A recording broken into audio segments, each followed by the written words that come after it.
They were already laughing when I came through the door. I heard them from the hallway. My son-in-law's voice, loud and satisfied the way it always was when he'd done something he'd already decided was right, and my daughter's laugh woven underneath, soft and accommodating.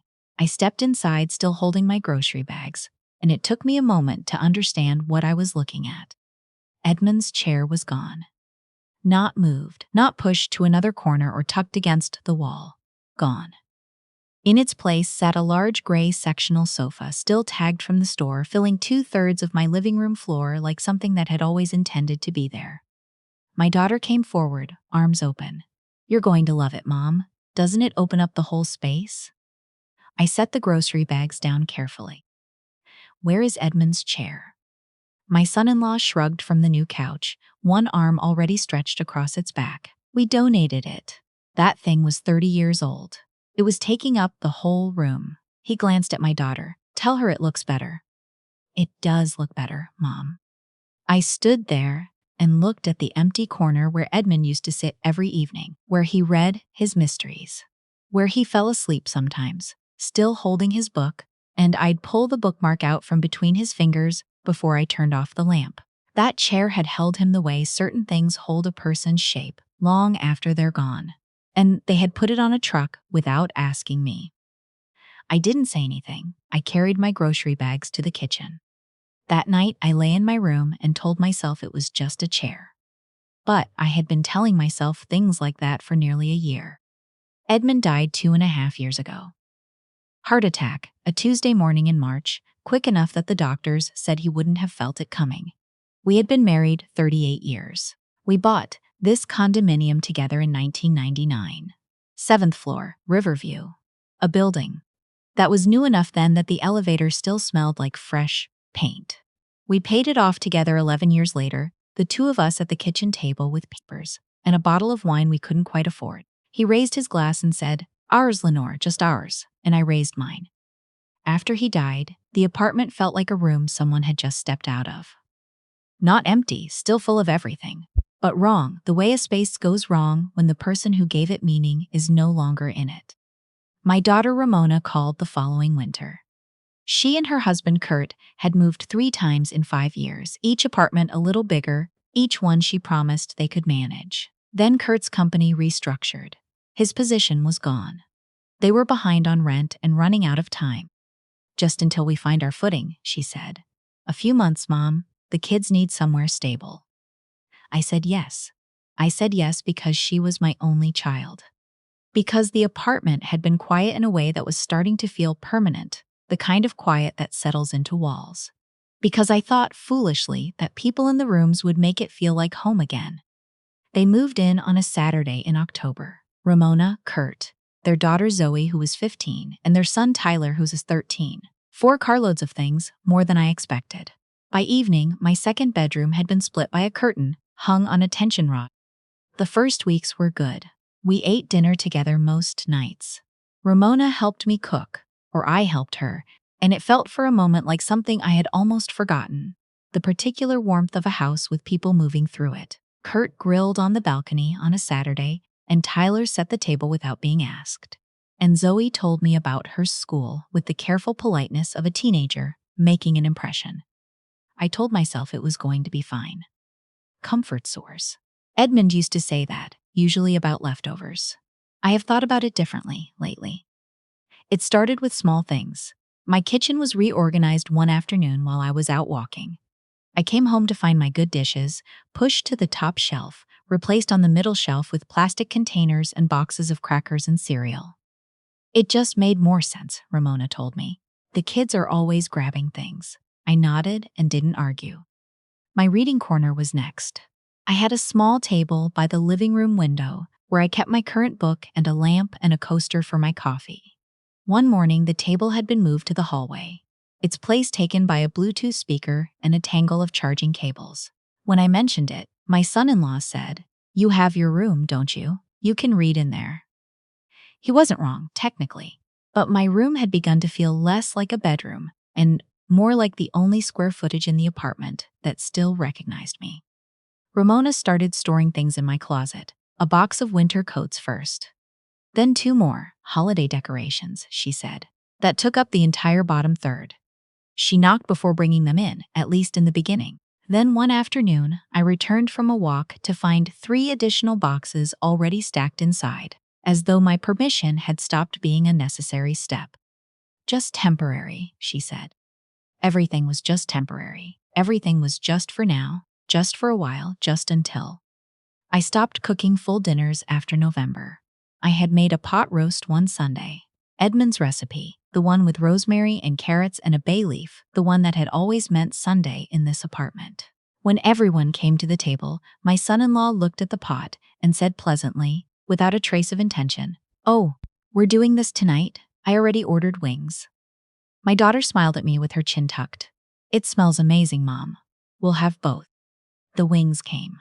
The pot roast sat at the center of the table untouched. I ate alone in the kitchen afterward, covered the rest, and threw most of it away 2 days later. I didn't make pot roast again. My books came off the living room shelves to make room for a gaming setup. My plants on the balcony were moved inside because the kids wanted to use the space. Zoe said once, not to me but loud enough that I heard through the bathroom door, that the apartment smelled like old peel stuff.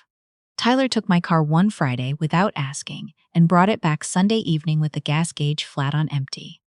When I mentioned it to Ramona, she sighed. The particular sigh she had developed for things she'd already decided weren't worth the energy. "He's a teenager, Mom. He didn't mean anything by it. The car was just sitting there." It was my car, but I said nothing. I had become very practiced at saying nothing. The nights were the hardest. After Edmund, I had grown used to a specific kind of quiet, not empty but restful, the quiet of a place that knew itself. Now the apartment ran on their schedule, their volume, their rhythms. The television went until midnight. My son-in-law's friends came on weekends, filling the living room with noise and takeout boxes and the particular ease of people who have forgotten they are guests. The night that ended something in me was a Thursday. I had a doctor's appointment at 8 the following morning. I was already in bed, almost asleep, when the laughter started. Loud, the kind that fills a small apartment like water fills a glass. I lay there and told myself it would wind down. It didn't. At midnight, I put on my robe, walked to the hallway, and said as steadily as I could, "I have to be up early. Could you please keep it down?" My son-in-law looked up from the center of the group. His friends' faces all turned toward me, and he smiled. Not meanly. That was the thing that made it worse. Not even with any real intention, and said, "Relax. You'd think this was your apartment." The room laughed. I stood in my robe, in what I had always understood to be my home, and I listened to them laugh, and then I turned around and went back to my room and closed the door. I did not sleep, but I made a decision. Edmund's filing cabinet stood in the corner of my bedroom. They had never touched it. Second drawer, behind the hanging files, there was a manila envelope he had labeled in his careful handwriting, "Condo, title and records." He had never added another name to the deed. In 38 years of marriage, of children and moves, and changing circumstances, the title to this apartment had stayed exactly as we had first signed it. I had never offered to change it. Not because I didn't trust my daughter. I had trusted her once, completely, but because Edmund had said the day we paid it off, "This is ours, Lenore, just ours," and I had held that. Not as a plan, not as a weapon, just as a truth, the way you hold something valuable, without thinking much about its weight until the day arrives when you need it. I pulled the envelope out the morning after the Thursday. Before anyone was awake, in the thin, early quiet, I sat on the edge of my bed and read through every page. The title was clean. My name, only my name, the same as it had been for 25 years. I made coffee. I dressed carefully. My good gray slacks, a blouse. The cardigan Edmund always said he liked. I looked at myself in the mirror and thought, today you are going to sound like yourself. I drove to see my attorney, a man named Mr. Whitfield, who had handled our estate after Edmund passed. I had called him 2 days before. He was expecting me. He was a quiet, careful man, the kind who listens before he speaks. When I placed the envelope on his desk, he opened it without a word, read through each page, and looked up. "Still fully in your name," he said. "Yes." "And your family is aware of this?" "They assume." I folded my hands in my lap. They assume a great deal. He was quiet. Then what would you like to do? A formal notice of eviction, 30 days, filed today. I want it on legal letterhead, not from me. I paused. I want them to understand this is not a conversation. It is a document. He looked at me the way people do when they're deciding whether to ask, if you're certain. I held his gaze steadily until the question dissolved on its own. He began to type. Afterward, I went to the bank. I closed the secondary account my daughter had access to. The one I had opened for household expenses when they first moved in, which had quietly become the account from which my son-in-law bought his subscriptions and Zoe's jacket and the streaming services I never used. I opened a new account, my name only. I updated the beneficiary information on my life insurance. I left nothing loose. By 2 in the afternoon, I was back in my car with the papers on the passenger seat, signed and notarized and real. I felt something I had not felt in a long time. Not anger. Anger had been burning off in slow degrees for months. This was something cleaner. The particular clarity that comes when you stop waiting for people to notice you and decide to be seen anyway. I brought the envelope home. The apartment was full of its usual afternoon sounds. Zoe on a video call. Tyler's game through the wall, my son-in-law in the living room with the television too loud. Ramona was in the kitchen with her back to me. You were out a long time, she said without turning. I had things to take care of. I went to my room, I changed my clothes, I made tea. And when I heard them all in the living room, take out again, the smell of it coming through the hallway, I walked in and stood where they could see me. I set a copy of the notice on the coffee table, between the takeout containers and the television remote. My son-in-law reached for it first. I watched his face as he read the first line, then the second. Then he set it down and looked at me, and his voice was careful now, in the way that voices go careful when the ground shifts unexpectedly. What is this? Read it completely. He read. My daughter leaned over his shoulder, and her hand came up to cover her mouth. Zoe looked up from her phone. Tyler paused his game. Mom, Ramona's voice was barely there. This is an eviction notice. Yes. You can't, she stood up. We live here. You live here because I allowed it, I said. My voice didn't waver. I had not known, until that moment, how steady I was capable of sounding. This apartment has been mine since 1999.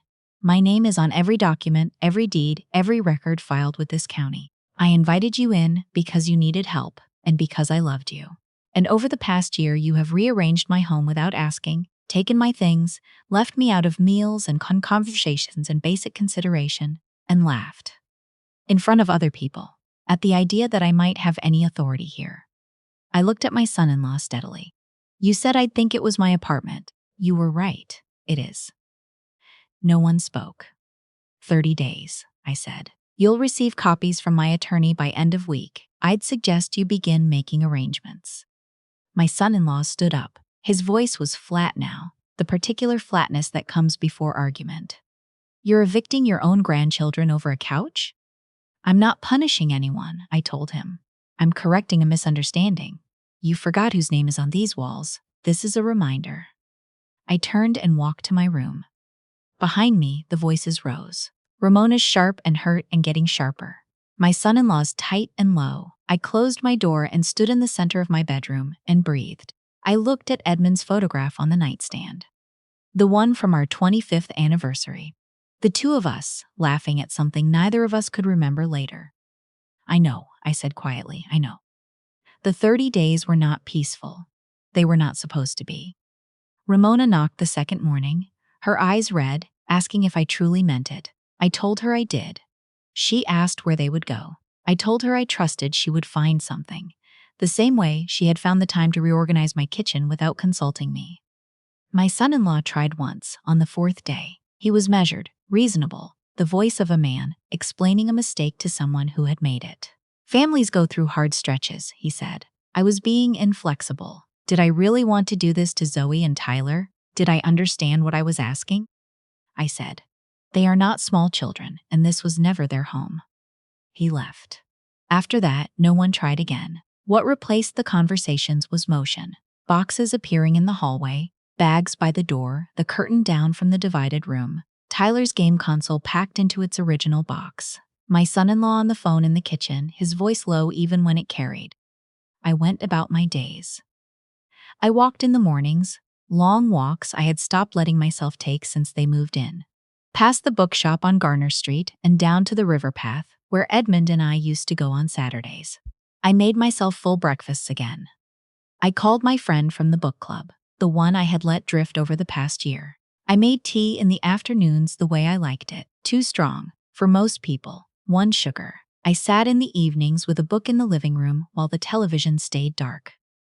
It was uncomfortable, those 30 days. Necessary, the way difficult things are necessary. You know it has to happen, and you simply move through it until it's done.